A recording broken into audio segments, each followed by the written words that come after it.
तो दोस्तों आइए आज जानते हैं कृष्णा की डूबी हुई नगरी द्वारका के बारे में।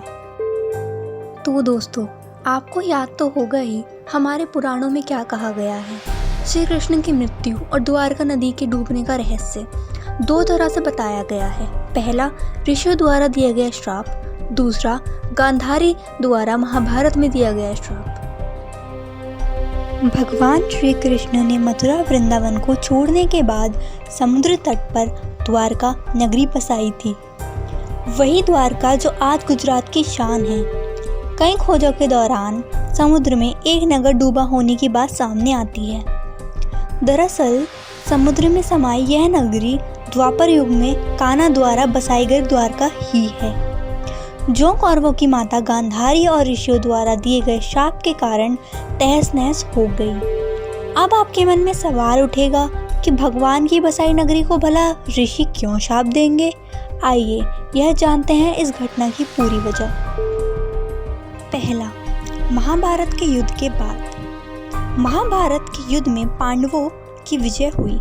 श्री कृष्ण ने युधिष्ठिर को राजगद्दी पर बैठाया और राज्य से जुड़े नियम कानून उन्हें समझाकर वे कौरवों की माता गांधारी से मिलने पहुंचे। कान्हा के आने पर गांधारी फूट फूट कर रोने लगी और फिर क्रोधित होकर उन्हें शाप दिया कि जिस तरह तुमने मेरे कुल का नाश किया है, तुम्हारे कुल का अंत भी इसी तरह होगा। श्री कृष्ण साक्षात भगवान थे, चाहते तो वह इस श्राप को निष्फल कर सकते थे, लेकिन उन्होंने मानव रूप में लिए अपने जन्म का मान रखा और गांधारी को प्रणाम करके वहां से चले गए। दूसरा, इसलिए दिया ऋषियों ने शाप। श्री कृष्ण के पुत्र सांब अपने मित्रों के साथ हंसी ठिठोली कर रहे थे। उस समय महर्षि विश्वामित्र और कण्व ऋषि ने द्वारका में प्रवेश किया। जब सांब के नवयुवक मित्रों की दृष्टि इन महान ऋषियों पर पड़ी तो वे इन पुण्य आत्माओं का अपमान कर बैठे।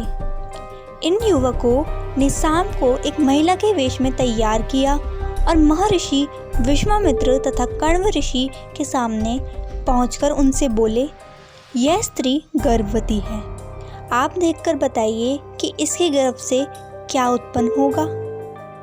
दोनों ही ऋषि युवकों के इस परिहास से अत्यंत क्रुद्ध हुए और उन्होंने कहा कि इसके गर्भ से मूसल उत्पन्न होगा, जिससे तुम जैसे दुष्ट, असभ्य और क्रूर लोग अपने समस्त कुल का नाश कर लोगे।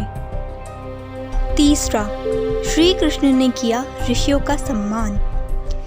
इस घटना का पता श्री कृष्ण को चला तो उन्होंने कहा, यह ऋषियों की वाणी है, व्यर्थ नहीं जाएगी। और अगले ही दिन सांब ने एक मूसल उत्पन्न किया।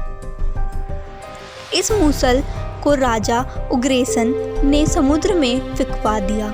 साथ ही श्री कृष्ण ने नगर में घोषणा करा दी कि अब कोई भी नगरवासी अपने घर में मदिरा नहीं बनाएगा, क्योंकि कृष्ण नहीं चाहते थे कि उनके कुल के लोग और संबंधी मदिरा के नशे में कोई अनुचित व्यवहार कर परिवार सहित एक दूसरे का नाश कर बैठें, क्योंकि ऋषियों की वाणी तो सच होनी ही थी।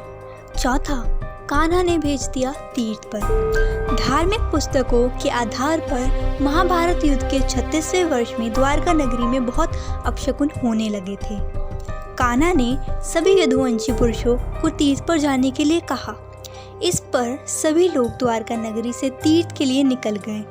प्रभास क्षेत्र में आने पर विश्राम के दौरान किसी बात पर ये लोग आपस में भिड़ गए।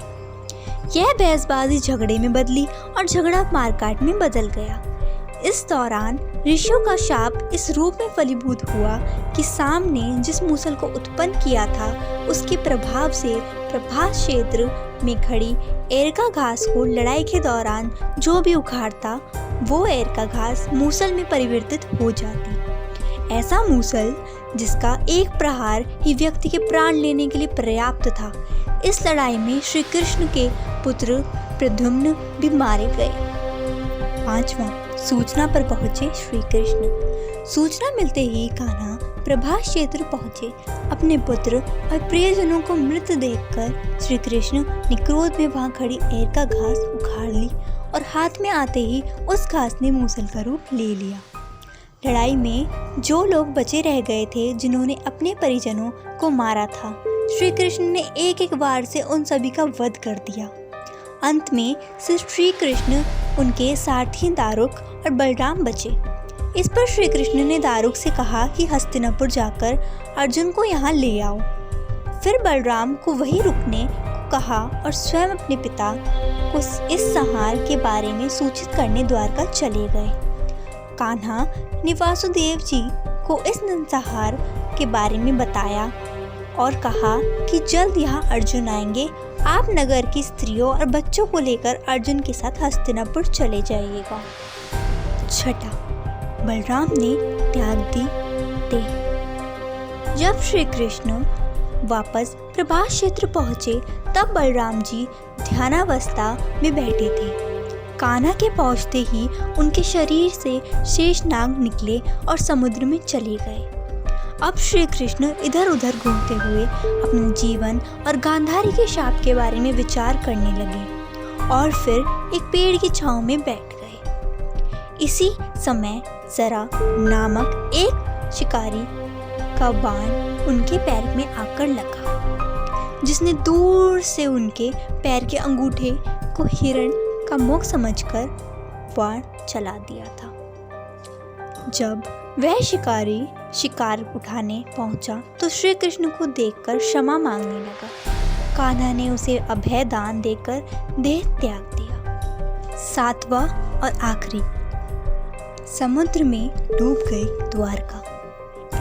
अर्जुन ने द्वारका पहुंचकर वासुदेव जी से कहा कि वह नगर में शेष बचे सभी लोगों को हस्तिनापुर चलने की तैयारी का आदेश दें। फिर अर्जुन ने प्रभास क्षेत्र जाकर सभी यदुवंशियों का अंतिम संस्कार किया। अगले दिन वासुदेव जी ने प्राण त्याग दिए। उस पर उनका अंतिम संस्कार कर अर्जुन सभी महिलाओं और बच्चों को लेकर द्वारका से निकल गए। जैसे ही उन लोगों ने नगर छोड़ा, द्वारका का राजमहल और नगरी समुद्र में समा गई। उस नगरी के पिलर और अवशेषों के बारे में समुद्र से जुड़ी अलग अलग रिसर्च के दौरान जानकारी मिलती रहती है। आज भी कहते हैं कि द्वारका नगरी है। कुछ लोगों का मानना है कि द्वारका नगरी थी ही नहीं, बल्कि हमारे देश के बाहर के साइंटिस्ट व कई रिसर्चरों ने साबित किया है कि द्वारका नगरी है।